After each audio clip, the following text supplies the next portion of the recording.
here? What did I do to get here? Somehow I made the wrong turn. Good afternoon, everybody, and welcome to Life in Focus with Bill Pyatt, and I'm Bill Pyatt. Today's broadcast or podcast is kind of special because this month is a special month. Correct me if I'm wrong, but this is Abuse Month? Domestic Violence Domestic Awareness Violence Month, yes. Domestic Violence Awareness Month. So our guest today is here to talk to us about domestic violence. Her name is Minister Cassandra Phelps from Zion Hope Missionary Baptist Church. Tell us a little bit more about yourself first. Sure. So glad to be with you, and thank you so much for the invitation, Elder Pyatt. I just say I love the Lord. First and foremost, I love the Lord, but I'm just so grateful that how God has just allowed me to be in this space. I'm a counselor by profession. And my experience has been working with children and families, and specifically trained in addressing trauma.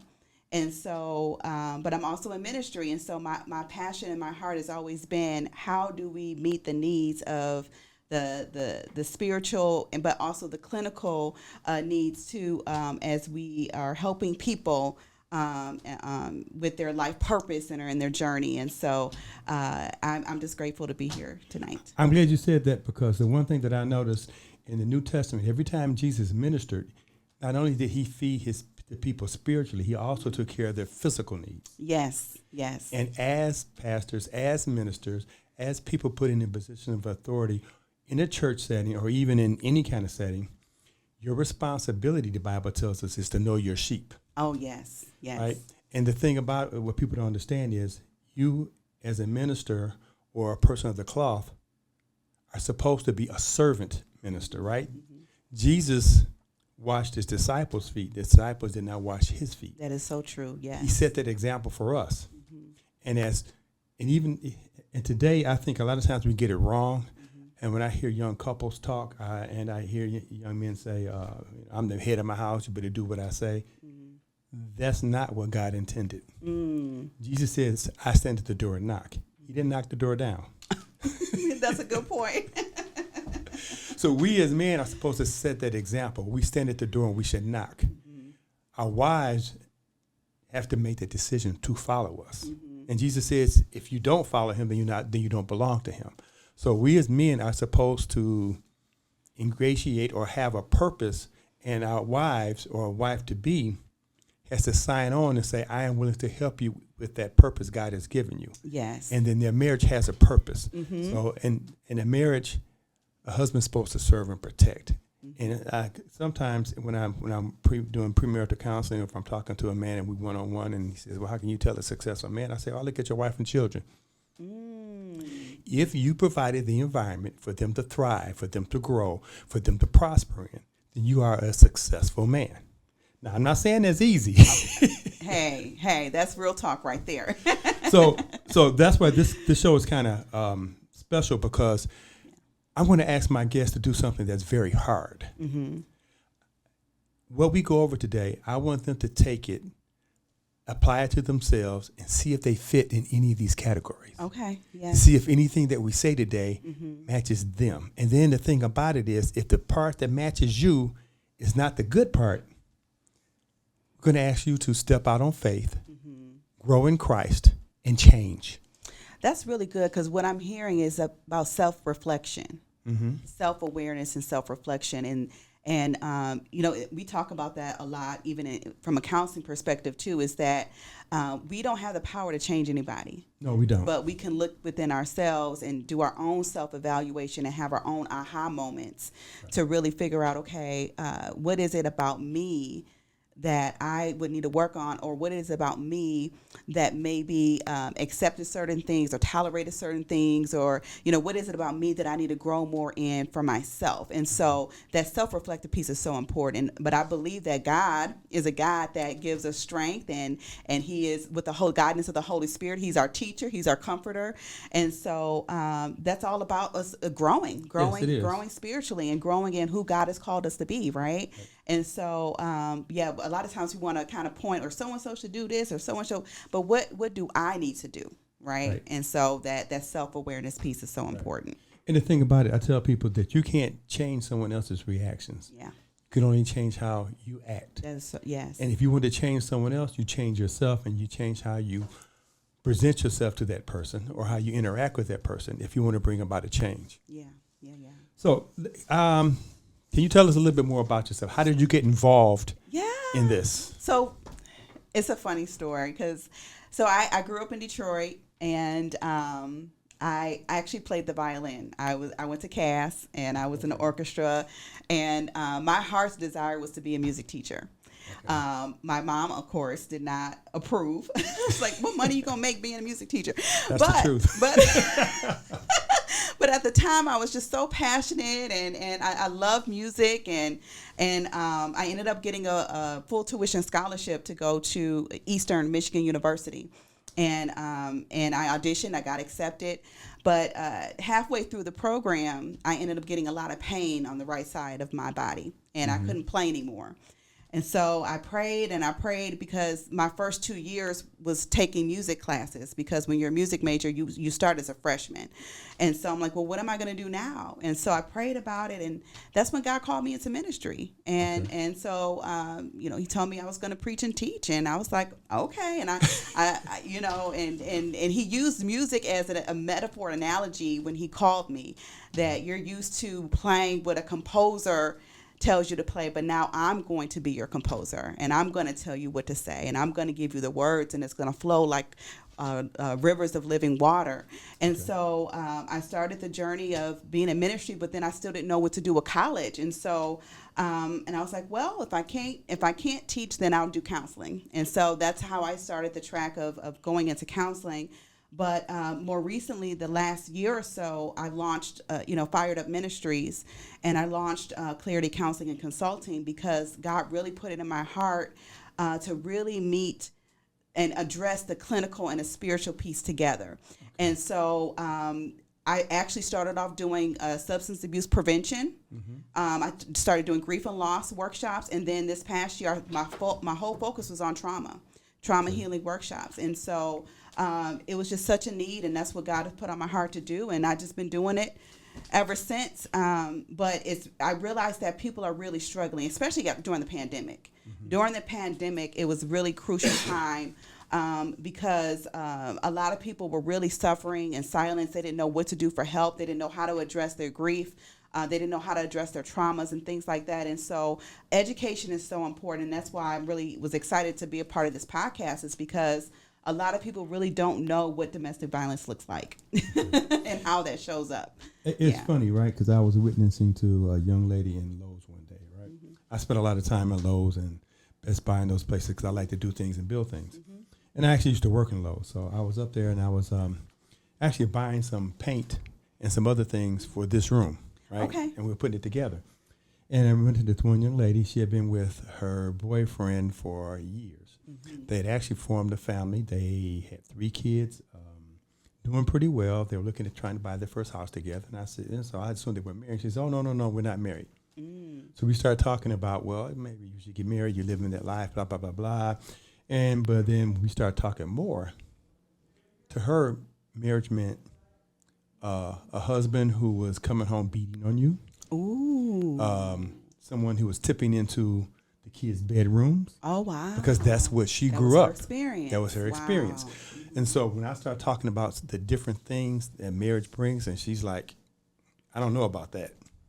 Mm. So it's like she came up completely different, and her norm was very dysfunctional, right? Yes. I'm not saying that I grew up in a non-dysfunctional family, because all families have some type of, or some level, or some dysfunction there, right? Nobody's perfect. But in her case, what she thought of and what she saw marriage as was not biblically was not biblical anywhere, right? Okay. Her good shepherd, her so-called father was not a good shepherd, but he was what I call a hireling. Mm-hmm. Right? He was not the kind of good shepherd that the Bible talks about in the Bible, that Jesus is to us, and that David talked about in Psalms 23. Okay. He was not that kind of person. In fact, he was more of an agent of the devil than he was of God, right? Yeah. He may have been there, but I've always believed that sometimes it's better not to have a father in the home, depending on what kind of father he is. Mm-hmm. Yeah, Okay. yeah. So then there was other times I ran into people and we'd start talking about, and I would, cause where I'm at Kingdom Builders, me and my wife are over the marriage and family ministry, right? Right. And it's a joint ministry between the two of us because it's one of those things where I really truly believe that the woman has to be as strong as the man in that situation because we deal with both men and women, and I can't seem to dominate her. Otherwise, I'm guilty. Let's be real. I would be guilty of what I'm telling people not to do. Right. But I don't think that would happen because, put it like that, I could probably physically beat my wife, but by the time I'm done, I would realize I've been in the battle. So I ain't trying to go there. It's so good to have some examples, because in our culture, in our society, some of us might have grew up with both parents in the home and with married parents, and some of us might not have. And so sometimes we don't have that example of what a healthy marriage looks like. And I know every marriage might have its ups and downs, but so it's really important to have that example. And so thank you for your ministry and for your and for your sacrifice for you and your wife for being able to pour out into so many couples, but then also be example for other couples that might be considering marriage or contemplating or engaged and things like that. Yeah. Okay. What would you say is a good definition of domestic violence? Because my understanding of it is more than one type of domestic violence. It's several different things that we can call domestic violence. Yeah, so that's a very good question, and I think that there's a myth, or a lot of people think that domestic violence is just physical abuse, but really it's more in depth than that. There's more components to domestic violence. But an official definition of domestic violence is that some of the other names for it is intimate partner violence. So that's been updated as an option for a name. It can also be referred to as dating abuse or relationship abuse. But if we're looking at the definition, it's really a pattern of behavior used for a partner to maintain power and control over another partner in a relationship. So that's the root of domestic violence, is a partner trying to have control or power over their significant other. So basically, it could be physical, it could be emotional, Yes. it could be spiritual, Yep. and it could it be Some with of the the other children types, too? Yes, some of the other types is financial abuse. There's another new term called digital abuse, where What's that? you're I haven't using, heard of that one. Yeah, you're using and that kind of goes with when it comes to now we have online dating, and so what that entails is when technologies such as texting or social media could be used for bullying or harassment or stalking or trying to intimidate the partner. And so now that we're in this, this techie world, we're using a lot of texting and other types of ways of being able to communicate. It's kind of segue into more of that digital space. And then stalking is another type of abuse as well. I always like to reference the power and control wheel. Okay. And with the power and control wheel, viewers, they can Google it and look it up, but it's 8 components to the power and control. And so it's ways that the partner is trying to maintain control over their who they're with. And so that can show up as, say, for instance, if children is involved, using children as a pawn, in the relationship. It could be when it comes to finances, where the partner maybe that partner makes more money in the relationship, and they're using money as a way of keeping that person, kind of bound down where they can't move or they can't spend money the same. I like to look at it as having a double standard. So one person can say, well, I can use the money this way. But then if the other partner tries to, spend money or use money, then it's almost like, okay, well, why are you doing that? It's almost like, well, you can't do that. And so, it shows up in different ways within that power and control wheel. Now, I have to admit that here this past year or so, I've actually had to pray. When people come up for prayer, I've actually prayed for more children that were, I thought, showing signs of abuse. Not necessarily them being abused, but abuse between the mother and the father. And the kids would worry. Witnessing it. Witnessing it. And you can see the toll it took on them. What are some of the signs to look for of a person that is being abused? So that's a very good question.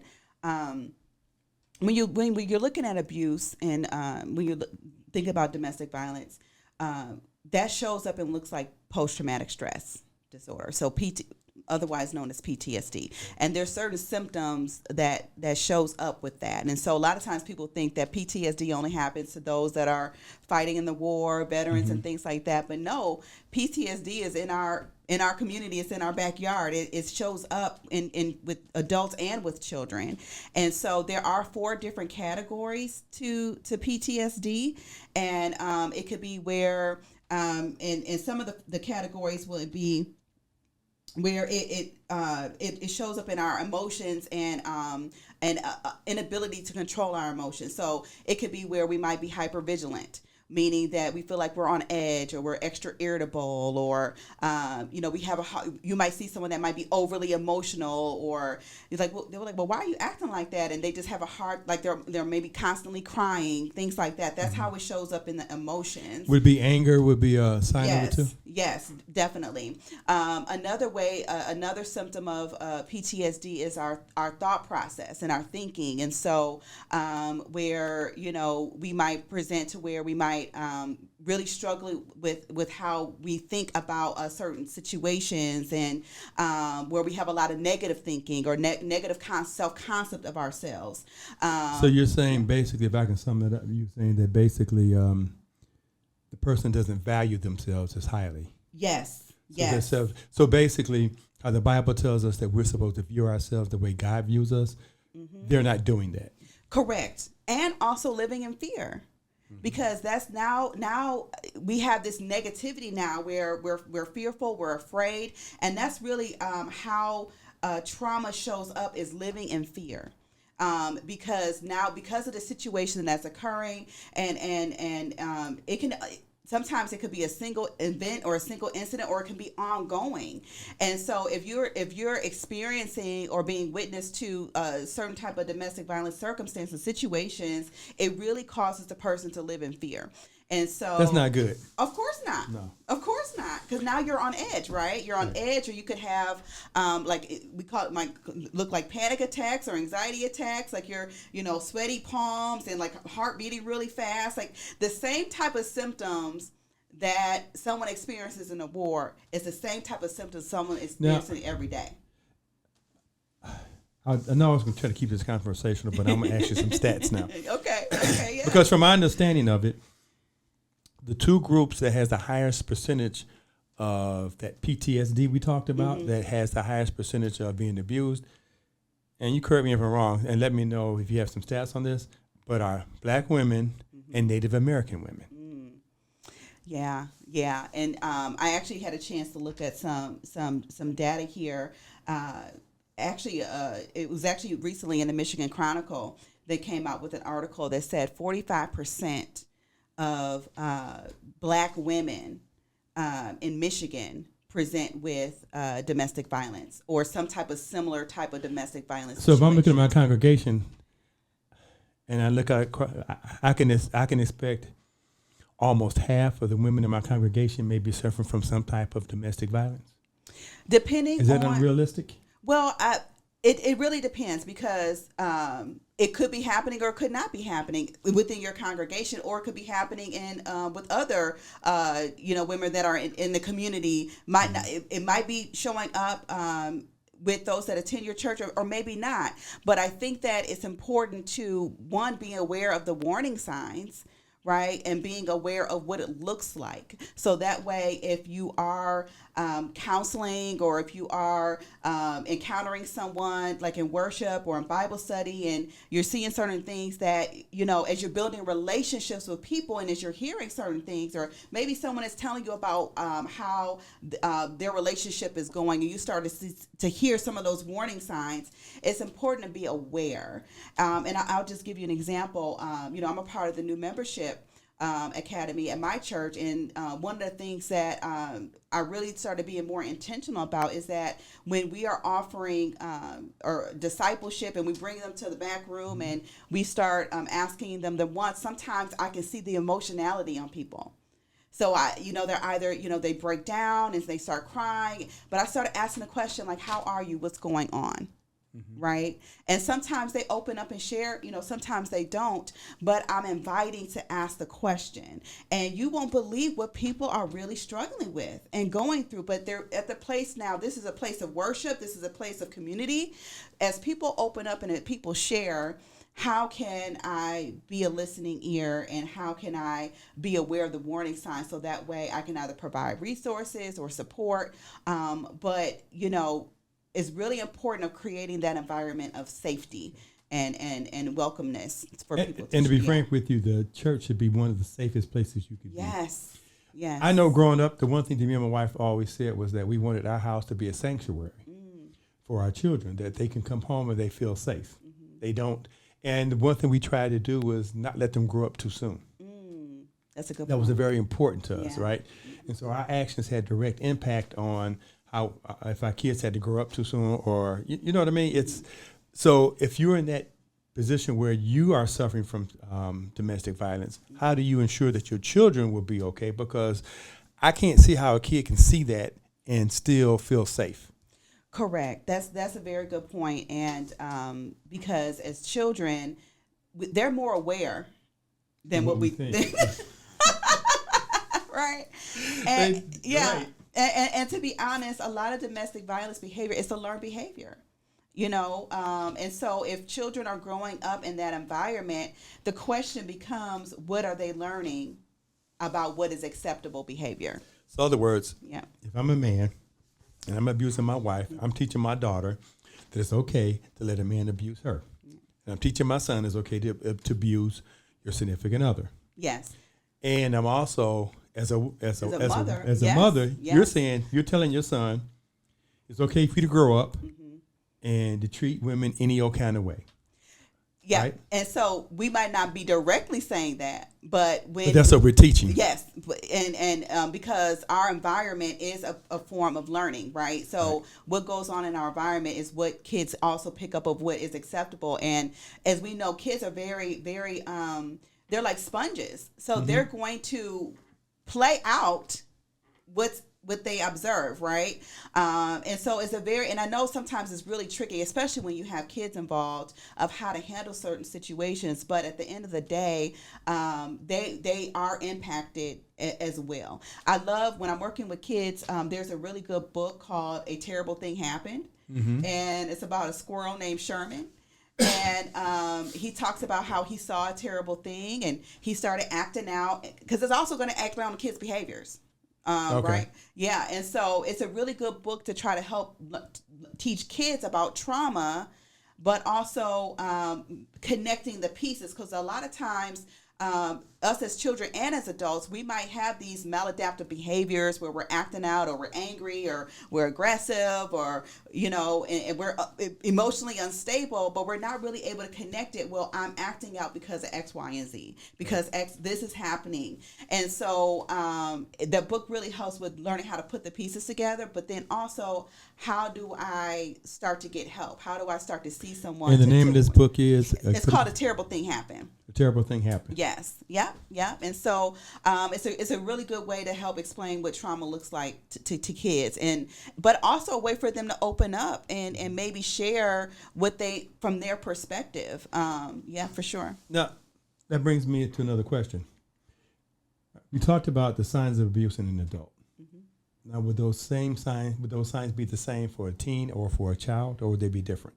It might look a little bit differently because they're younger, but the symptoms are the same. So we talked about negative moods and emotions. We talked about negative thinking. Another, because there was 4 categories. So another category of that is avoidance. So avoidance is I'm not talking about it. I'm not bringing it up. Or say, for instance, if maybe there was a violence or abuse happening in a household and you're driving down a street and like they're trying to avoid going down that way, or they're trying to avoid, it's like it's too much. I can't handle it. I'm suppressing it. I'm not dealing with it. So avoidance is another way of how it shows up. The final one is, and I also want to mention, it's intrusive thoughts and memories. So that's where you're having flashbacks. That's when you're having bad dreams and nightmares and things like that. So that can show up for kids and for adults, any of those categories. From what you're telling me, it sounds like these are things that can lead to depression. Oh, yeah.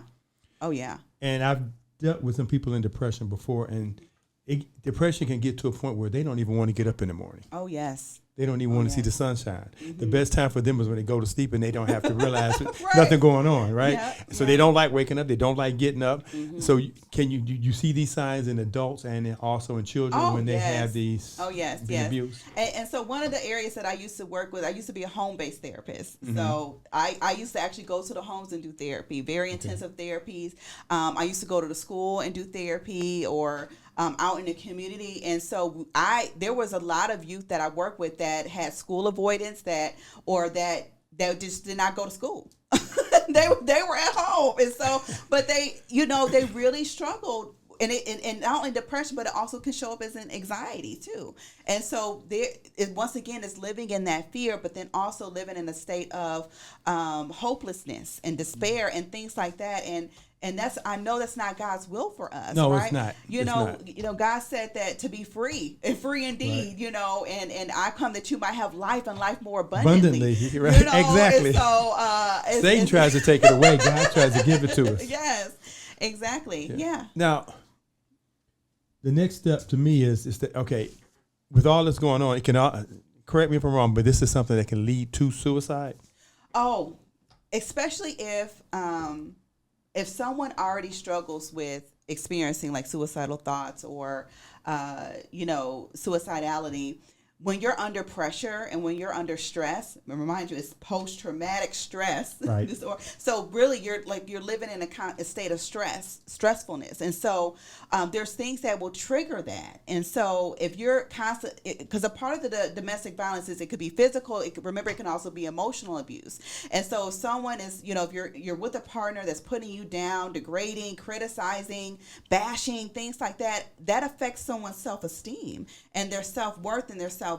And so then the thoughts start to think, oh, well, should I still be here? Should I still, maybe life would be better if I wasn't here. Like all of those things start reminiscing and contemplating in one's mind because of the circumstances that they're dealing with. I have my own personal story with experiencing suicidal thoughts when I was a kid. And, I was only 8 years old when I almost had a suicide attempt.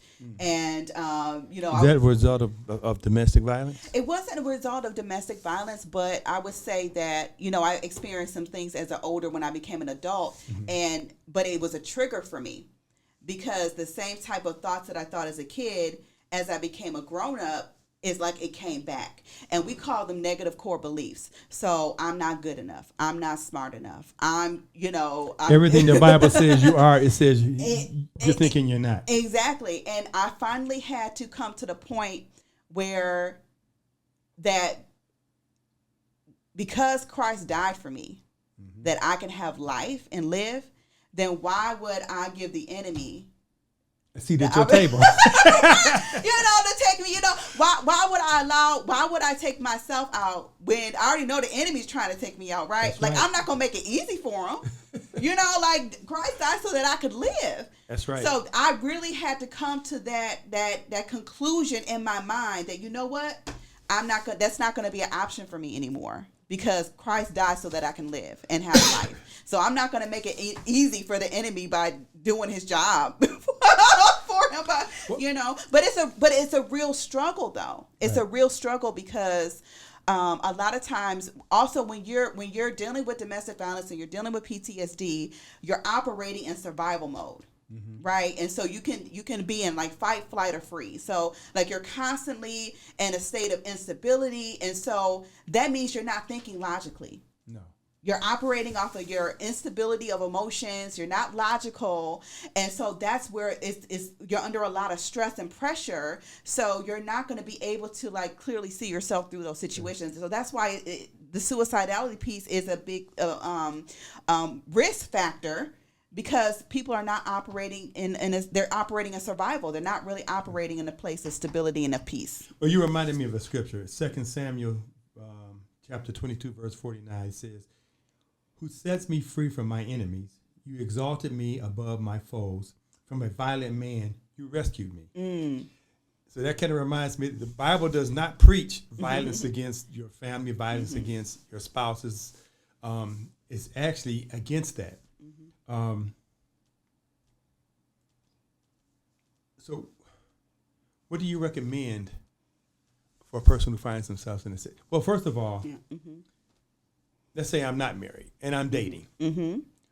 What things should I look for in my potential spouse that's a red flag that says that I could be getting myself into a situation where I may bring or marry someone who may treat me or may not give me that environment that the Bible says I'm supposed to have and put me in a situation where I'm dealing with domestic violence? What are some of the signs I need to look for? Well, that's a little, it's twofold because there could be times where the partner might be showing signs up front that we might ignore or we might downplay and just kind of go along with it. Or it could be very subtle. And you don't really notice it as much until you're later on in the relationship. Okay. And that's a possibility as well. And I like to use as we say in the scripture, wolf in sheep clothing. Okay. They showed up as a sheep. Right. But really it was a wolf in sheep's clothing. So that's that dynamic as well. But what some of the warning signs could be in a relationship is where paying attention to what your partner does more than what they say. Okay. Because a lot of times we go a lot off of promises. We go a lot off of sweet talk and charm and charisma, right? Or physique, appearance. But really looking at what is the core of that person. What are their values?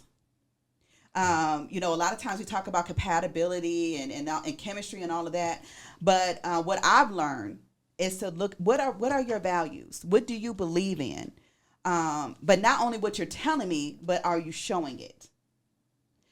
So paying attention to how they show up.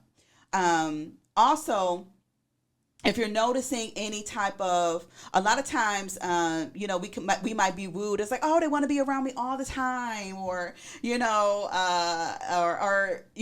we think we're innuated about that. But really, if someone's trying to isolate you in a relationship where they don't like when you're with your families or your friends, that's not a good sign. No, because usually what.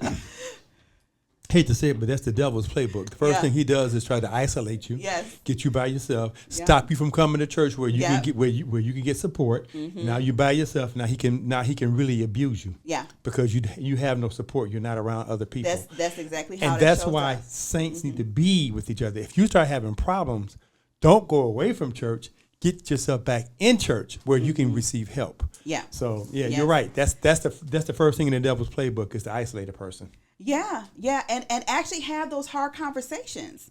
When you're young, you really now that you're a little bit older, right? A little bit more experience. We can kind of look back at that self-reflection piece.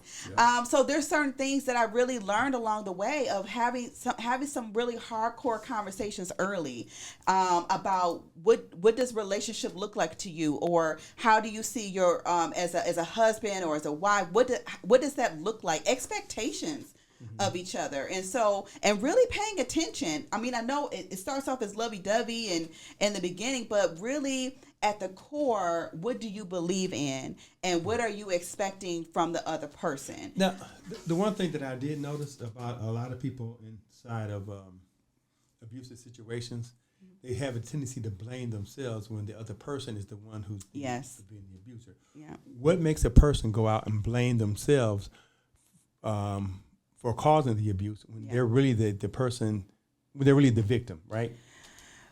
That's such a good question, and it's so deep. And how I can probably remember, abuse is very psychological. Mm-hmm. So there's a lot of brainwashing involved. There's a lot of manipulation. There's a lot of confusion. And so in that dynamic, it's already probably that platform where I'm the one that's right and you're the one that's wrong, or I'm better than you, or I have the upper hand. And so the person already, that's being abused, or the victim, is already coming from that mindset of, okay, well, I'm less than, or they're the one that has all the answers, or they're the one that's always right. So of course it's my fault. And sometimes they'll even tell them that it's your fault, that it's their fault, right? You made me do it. And so remember, they're hearing this communication, and it's being ingrained into how they're seeing themselves. So if I see someone in that situation, how do I effectively bring about a mind change for this person? How do I reach out to them and get them to see things the right way, so they can start viewing themselves in the way they're viewed by God, and not by the definition that this abuser put on them? How do we do that? It's a stronghold. Right. It's definitely a stronghold. Yeah. It's a stronghold. It's spiritual warfare, and sometimes it seems like it's easier. Like, well, why can't they just wake up? Why can't they just snap out of it? How come they just can't see that they're being brainwashed? Because it's a term that we call trauma bonding. Mm-hmm. So in that relationship, they're bonded to each other. They're so used to being in other words, is codependent. Okay. That it's hard to really see them separate from their partner. And so even though they're being treated poorly or being abused, they still have this attachment to their significant other. So how do we start to tear that how do we start to tear that apart so they can receive the help that they need? I mean, how do we do that? It can look differently from different people, but really the person has to have their own aha moment, because in that type of relationship, you're already used to tolerating a lot. And it's also about like what you're telling yourself. So if you're dependent on that person. So there's a lot of different factors that a person has to really come to realize to see, okay, do I need to get out of this? Or some people might be thinking about, okay, I need to get out, but they don't know how. Or it's because when you're leaving an abusive relationship, it's probably the most scary and riskiest thing to do, because it's a big safety concern, depending on how severe the situation is. So it's not something that I always recommend, that if someone is trying to leave, that they're really working with someone to help be accountable to, and working with someone that can help them to exit. That could be a professional, that can be an advocate, that can be like a trusted family member or a trusted friend, but really have to develop a safety plan. Because when a person is trying to leave, do you think that partner is going to want to lose control? No, they're going to fight.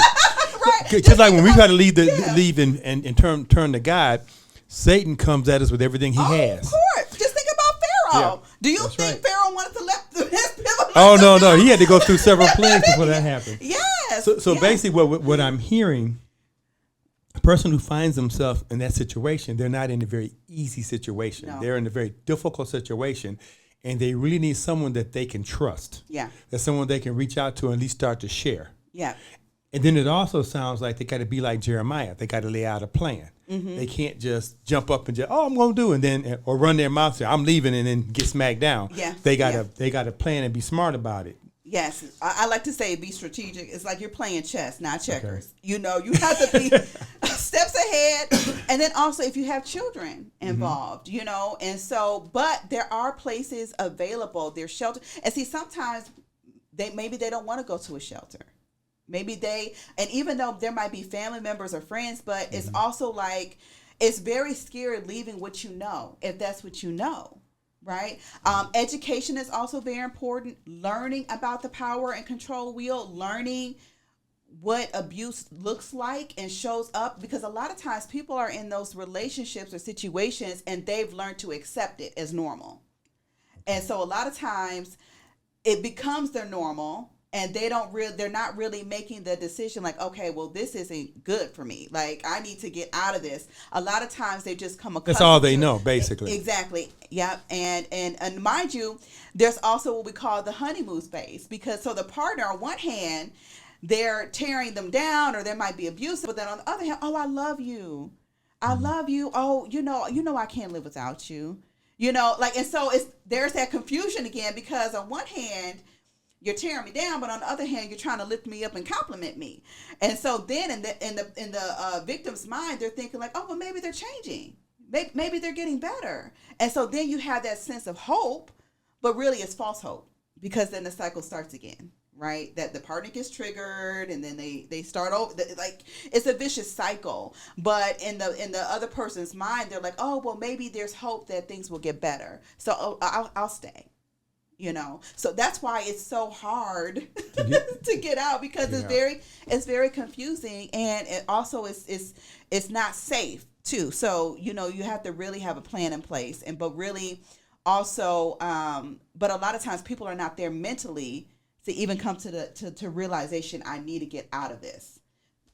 Some people are just comfortable being in it. And be honest with you, this sounds like something that could be very frustrating for someone who loves someone else who's in that abuse. Oh, for sure. Because they don't understand why they just don't leave. They don't understand why I can't convince them to move on. Yes, for sure. And that's why I take the time to really, and that's, as I'm doing the trauma healing workshops that I put on, really take the time to really explain, what does trauma look like? Because a lot of times people don't know what it really entails, and how hard it is to deal with some traumatic things that people are dealing with. It's not easy, but I think that at the end of the day, and let me just also say this: a lot of times the victim in the relationship, they also idolize their partner at times, or they really genuinely love them, right? And so what might have started off as, okay, we love each other in the beginning, and then the partner changes, but it's like you're still going back to how the relationship used to be. Right. And you're hoping that it can go back to that. Exactly. And so it's really like this tie, that you're connected to this person. And so, but also they're really connected to them. They might really genuinely love them, or now they've come to realize, okay, well, this is what love looks like. This sounds like a real curse, something that's hard to break, something that's like quicksand. It sounds like the harder they can struggle, the deeper they can get. Yeah. Until that's all they know. And that they don't see hope. Yeah. I love when I'm teaching on trauma. I love to use the scripture Psalms 40 about how pull me out of the horrible pit, out of the miry clay, and place my feet on the solid rock. Because a lot of times when you're trying to come up out of something, and I use my son's game as an example. My son, he loves to play Ninjago. And in the Ninjago game, he was stuck. He was trying to jump to come out of a pit. And he was like, Mom, I need help. I keep falling right back into the pit. And I was like, well, when you jump, you have to make sure that when you jump, you can jump up and you go out. But a lot of times we don't know how to jump up and go out because we keep falling back in the same circumstance. We keep falling in the same situation.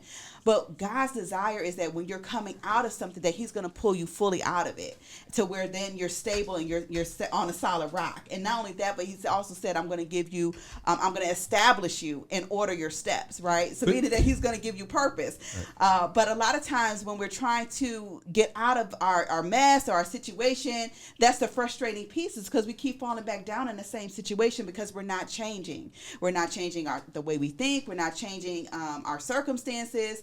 We keep doing the same thing over and over again, thinking that something's different is going to happen. But, I hate to say this, but I think it's true. I think the clergy in the church probably needs to be made more aware of the signs and the effects of domestic violence and domestic abuse. Yeah.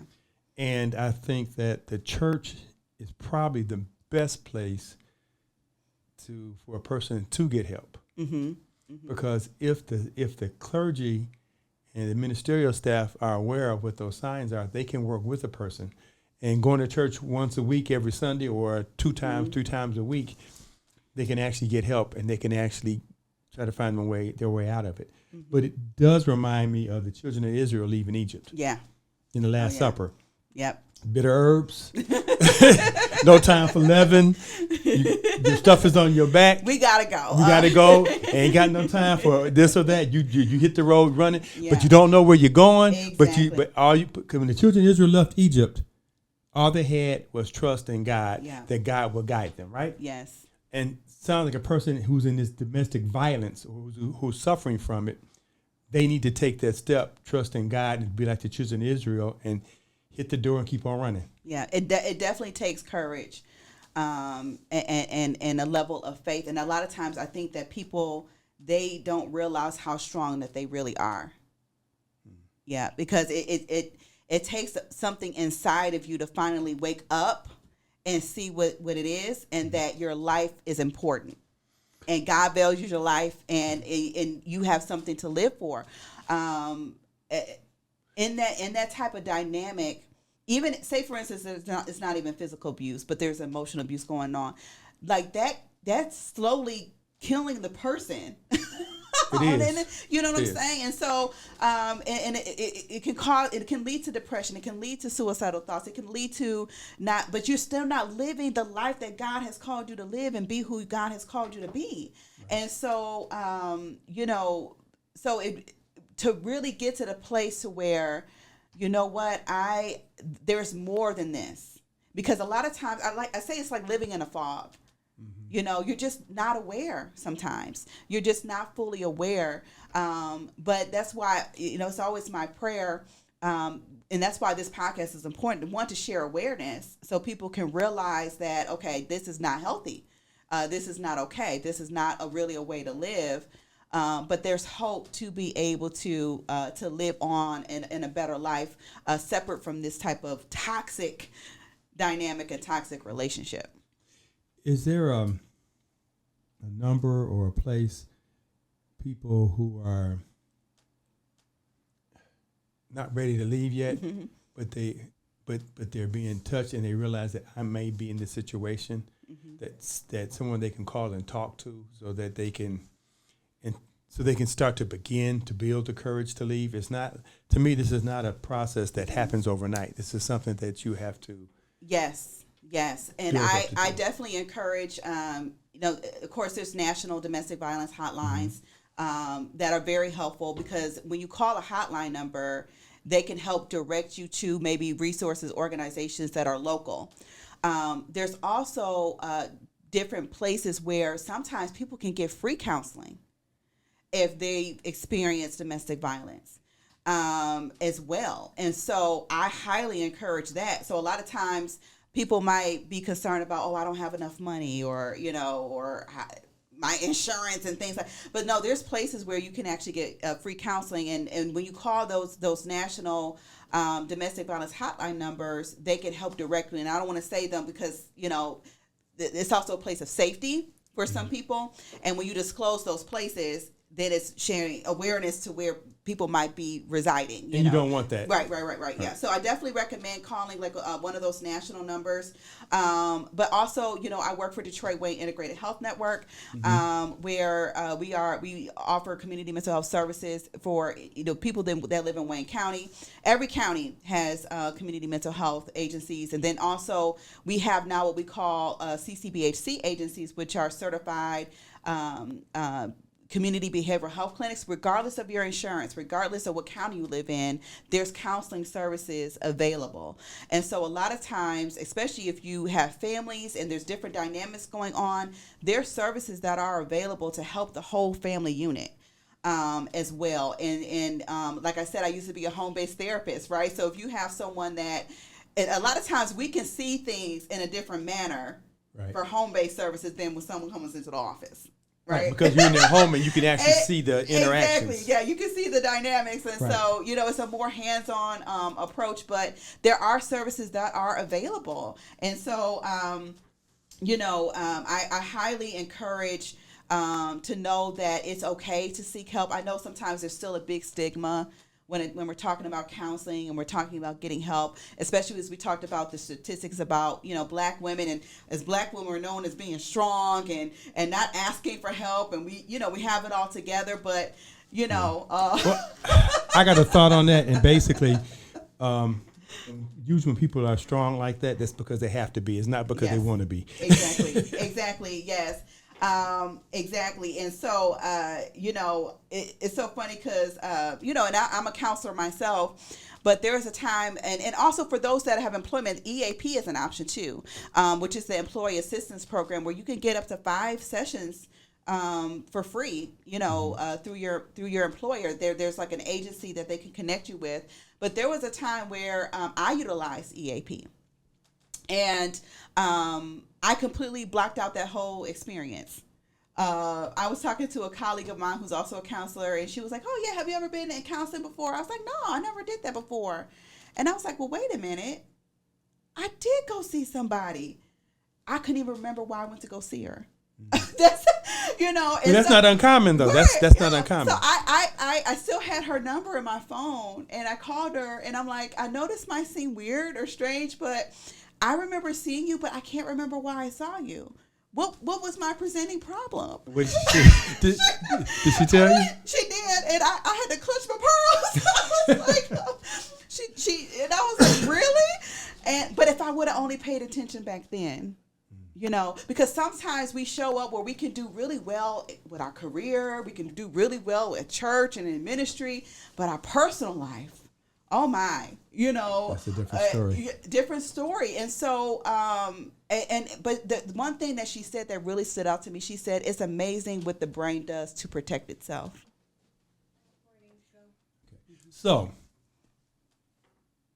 if you were a person in our podcast audience, what things or what items would you want them to take away from this podcast? What is it you think they need to take away in order to make their lives better?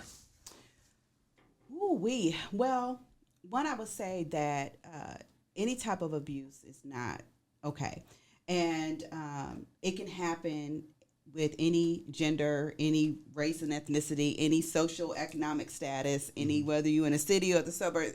It happens all over.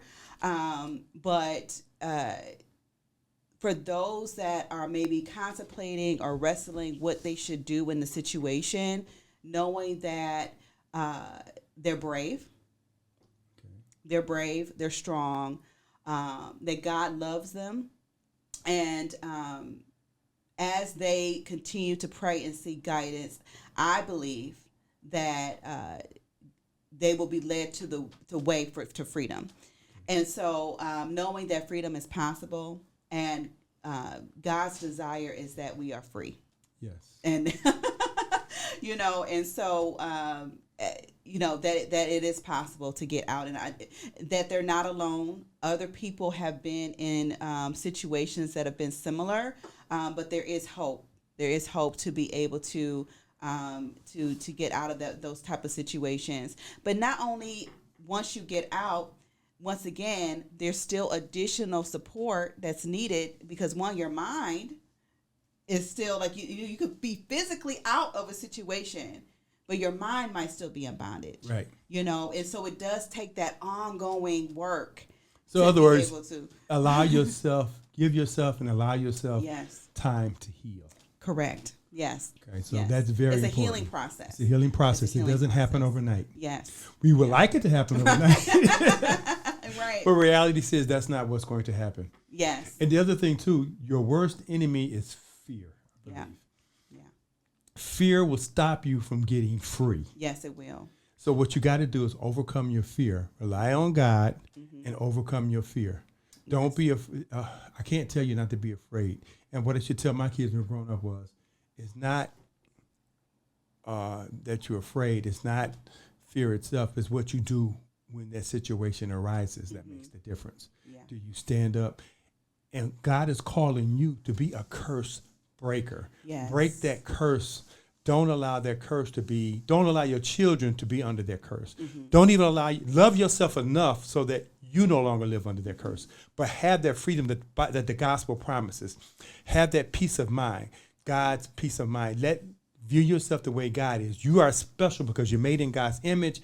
And because you're made in his image, you deserve to live free. You deserved not to live in fear. That is yours. That's what the Bible promises. Turn your life over. Don't be afraid. Fear is your enemy. Yes, Don't let it overcome you. Let your faith be stronger than your fear, because without faith, it's impossible to please God. So step out in faith and change your life.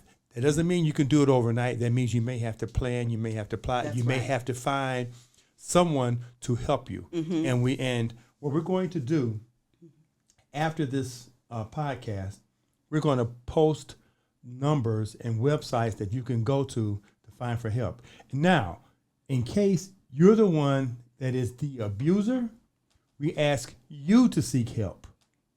We ask you to do the right thing. We ask you to view yourself the way God views you and give up being that abuser. Repent.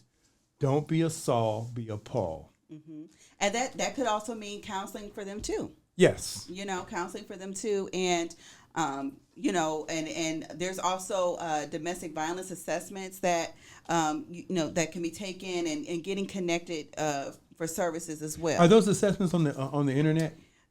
Yes, it is. However, there are places where you can do a more formal domestic violence assessment as well. But if you're in that situation where you really can't get away and you really want to find out, am I really in this? Can you go on the web and then kind of give yourself that self-test and say, yeah, I think I better get help? The thing with that is the question is, one, how honest is the person going to be?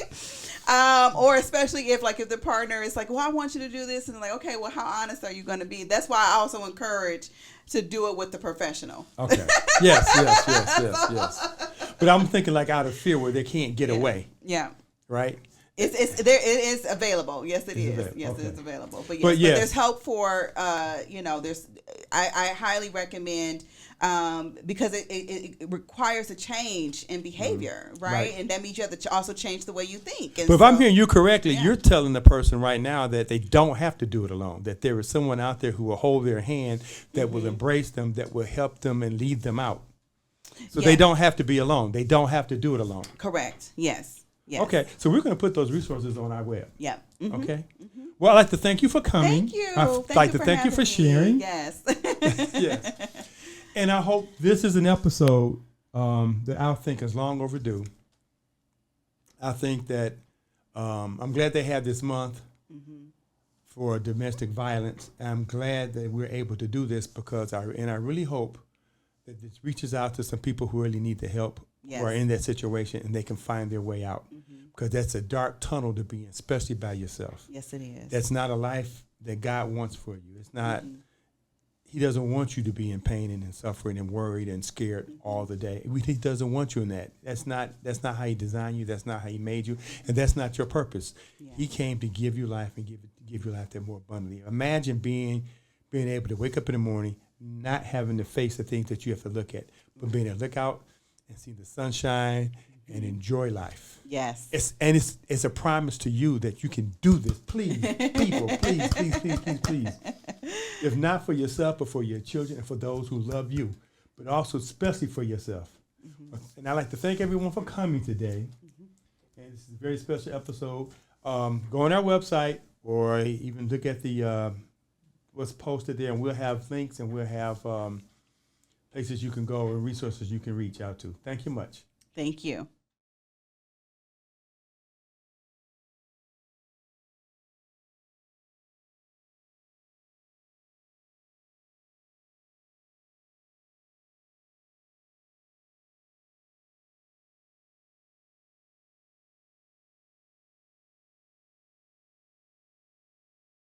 I'm turning